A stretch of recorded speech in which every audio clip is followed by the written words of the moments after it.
சிறப்பித்து தர வேண்டும். மாண்புமிகு தமிழ்நாடு முதலமைச்சர் அவர்களின் சீரிய வழிகாட்டுதலின்படி அனைத்து துறையும் காவல்துறையில் அத்தனை பேரும் சேர்ந்து இதை சிறப்பாக ஏற்பாடு செஞ்சிருக்கிறாங்க. ஏன்னா ஒவ்வொருத்தருக்கும் பாதுகாப்பு மிக மிக அவசியமானது. கூட்டத்தில் நல்ல பிள்ளை இருக்கிறவங்க கவனமா நினைங்க. அன்பா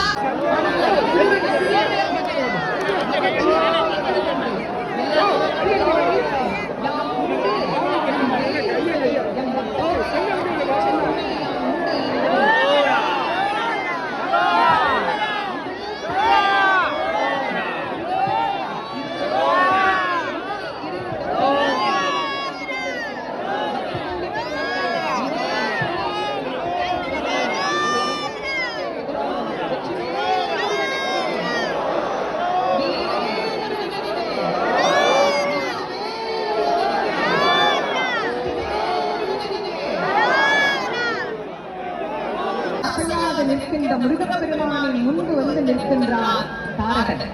தாரகன் முருகப்பெருமானை பார்த்து முதலாக நினைத்தானாம், இவனை குழந்தை என்றுதான் நாம் நினைத்தோம். ஆனால் குழந்தையாக இருப்பவன் நம்மை கண்டு பயப்படவே இல்லையே. அப்போது இவனிடத்தில் நம்முடைய நாய் பலிப்பாக போய்விடுமோ என்று எண்ணிய அவன் எண்ணத்தை முருகப்பெருமான் மாற்றுகிறார். ஏனெனில் அந்த மாயையும் அழிக்க வேண்டும் என்பதற்கான மாயை விட்டுட்டு எப்படி மற்றதெல்லாம் அழிக்க முடியும்? இந்த தாரகவதம், இதற்கு பிறகு சிங்கமுகன், அவனுக்கு பிறகு சூரன் என இன்னும் பல்லாயிரக்கணக்கான அசுரர்களை சந்தித்தாலும் என்றைக்கும் முருகப்பெருமான் அமைதி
முன்னே சென்று பின்னே சென்று இப்படி போறதா வாழ்க்கையில அப்படி போறதா வாழ்க்கையில ஆடி கொண்டிருக்கின்ற நம் மன ஆட்டத்தை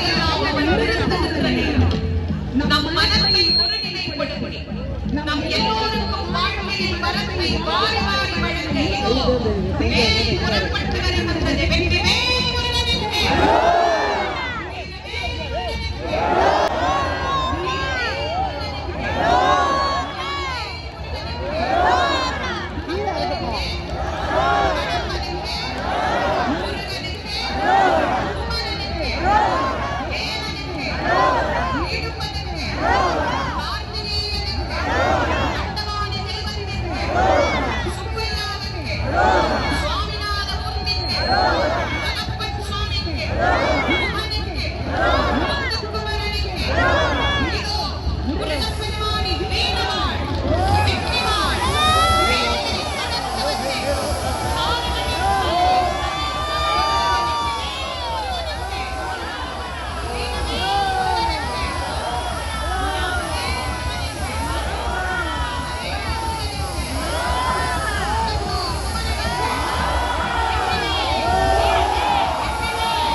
கடைசியில் அவன் இருப்பு எட்டு மாமரமாக மாறினான்.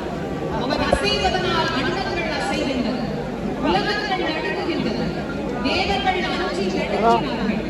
அந்த தேவர்களை காப்பாற்றும் பொருட்டு அஞ்சாதீர்கள் தேவர்களே, நான் இருக்கிறேன் என்று அறிவித்தது. திடீரென்று அந்த கணக்குழுவிலே சூரன் அனைத்து இருளாக மாற்றிவிட்டார்.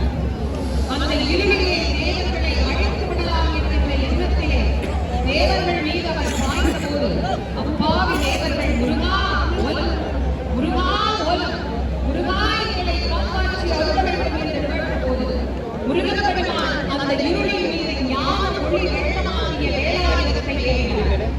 அந்த வேலை சென்று மாமரத்தை இரு கூறாக பிளந்தது. ஒன்று சேவலாகவும் ஒன்று மயிலாகவும் மாறி முருகப்பெருமானுக்கு வாகனமாகவும் கொடியாகவும் மாறியது. அதன் வெளிப்பாடுகளாக இறைவனாக இந்த சூரசம்ஹார நிகழ்வாக கண்டு வழிபட்டுக் கொண்டிருக்கின்றோம்.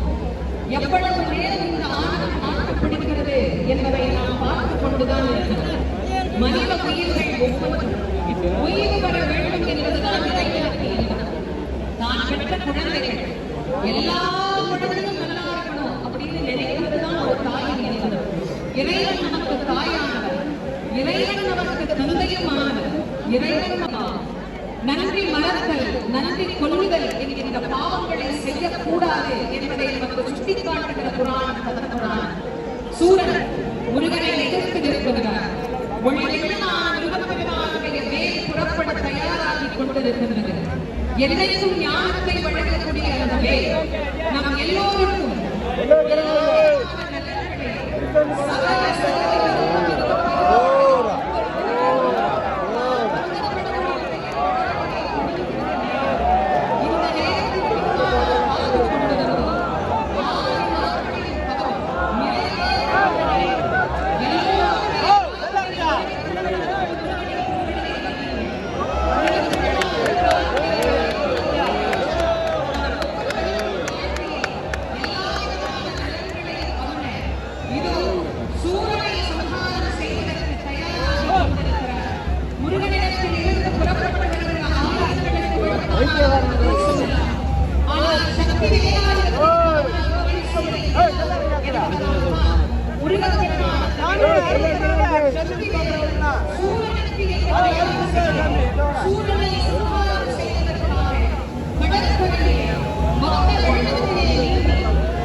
முருகனிடத்தில்